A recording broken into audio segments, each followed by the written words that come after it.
So, of course, we are entering the reading email section in the doobly-doo of my video and live stream. There is an email um, that you can email me if you want me to read out your question and answer it out here on the live stream. Also, did you know the description of the YouTube video is called the doobly-doo? I absolutely love that fact. Anyways, I'm going to take a drink of water and then read it. So, hello. I'm super happy to be mailing you. And hi to future me watching the stream when you are reading this. Anyway, my main point is to tell people when I have ASD. For those who don't know, that means autism spectrum disorder. I tend not to tell people up front, like, hey all, autistic here, like that.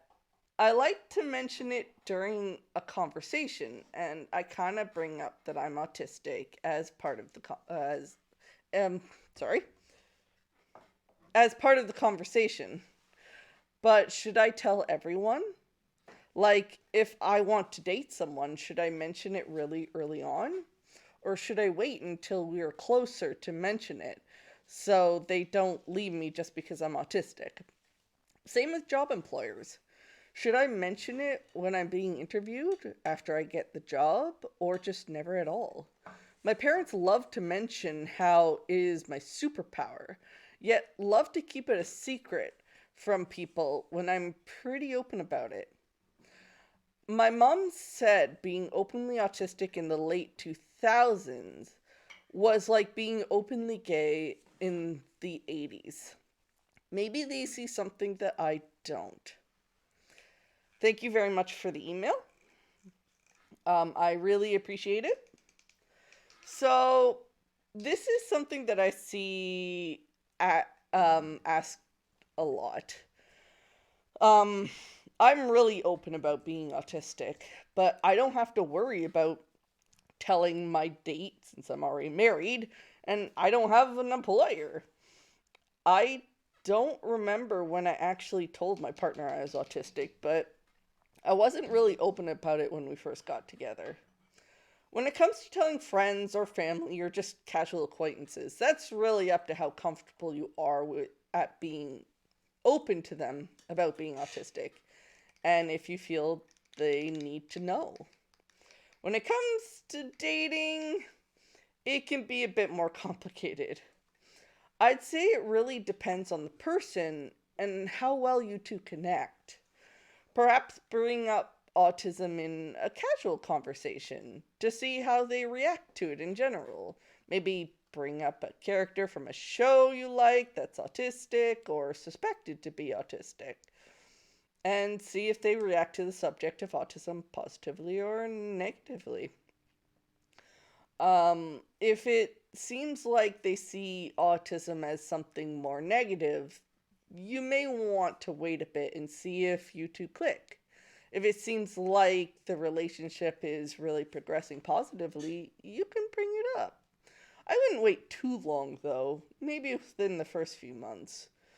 If they ask you why you behave in a certain way and it's because of your autism, I think it would be best to just be open and honest about your behavior being an autistic trait. If when you tell them you're autistic they react poorly, it may be best to just end the relationship if they don't. If they don't end the relationship. You don't want to end up in a toxic relationship where your partner sees you as lesser because of your autism. With your job employer, I'd say again, it depends. First, check the anti-discrimination laws in your country. If a prospective employer doesn't hire you, they aren't going to say, oh, it's because of your autism. But it's always good to know your rights ahead of time. Also, in some countries, an employer must provide accommodations if they have a certain number of employees. This is incredibly important information if you do require accommodations.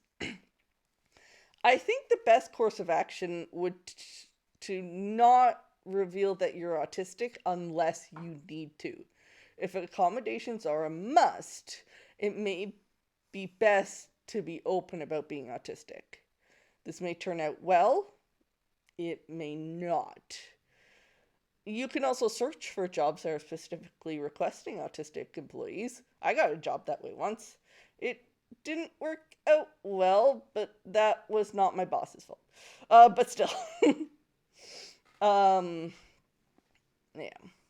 When it comes to your mom saying that being openly autistic in the late 2000s was like being openly gay in the 80s, I'm going to have to disagree with her. Well, people weren't as open about being autistic 10 to 20 years ago. It was usually more a fear of not being accepted, although not always. There were other fears as well. Whereas being openly gay in the 80s could lead you to being legally fired, assaulted, and in some countries arrested or even killed. Not to mention that the AIDS epidemic was going on in the 80s, which increased stigma greatly. In the late 2000s, no one was saying that being autistic was a sin or a crime. Yes, autistics were and still are discriminated against, but not to the same degree. There are rights that we're still fighting for, and there are autistics who get attacked and murdered, usually by their parents. There are still plenty of injustices that need to be fought by the autistic community. But when it comes to being openly gay or autistic, what you're um what your mom is probably talking about is the social stigma. And I assure you that we're not even close to being as hated as the public hated gays in the 80s. I can't say why your mom is more secretive about your autism. There could be a plethora of reasons, but I really feel like she's making a mountain out of a molehill. I hope that helps. I hope that answers all of your questions. And if you want me to read out your email, if you want me to read out your email, email me. The email address is in the description. Yeah. Now, as a slight divergence of one thing that Teresa did not cover, there is one location in which I firmly believe that you should be very open with regards to your autism, and that is in the school environment. At least in most of the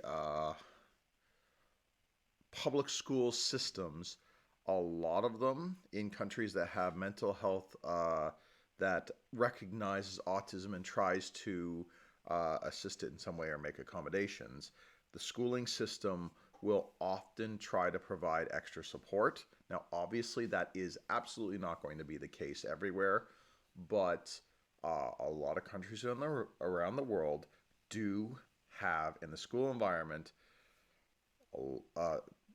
tools, materials, and more people and resources in place to provide support, even if all it is simply assisting you with coping mechanisms or volunteering extra time. That is something that does need to be considered. That is the one area in which I would be open about it, because that would be the time that you are developing, the time your children are developing, and the time where that assistance may be most needed in terms of just being able to accept yourself and accept your limits and realize it's okay to get that help, when so often it gets stigmatized out of you.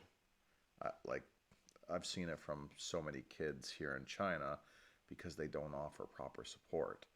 I do everything I can, but I'm one teacher, and if that kid doesn't already like you because you're not the one that you are told to go to for that help or support, it can be a real challenge to really do more than just be there for them when they're in your class.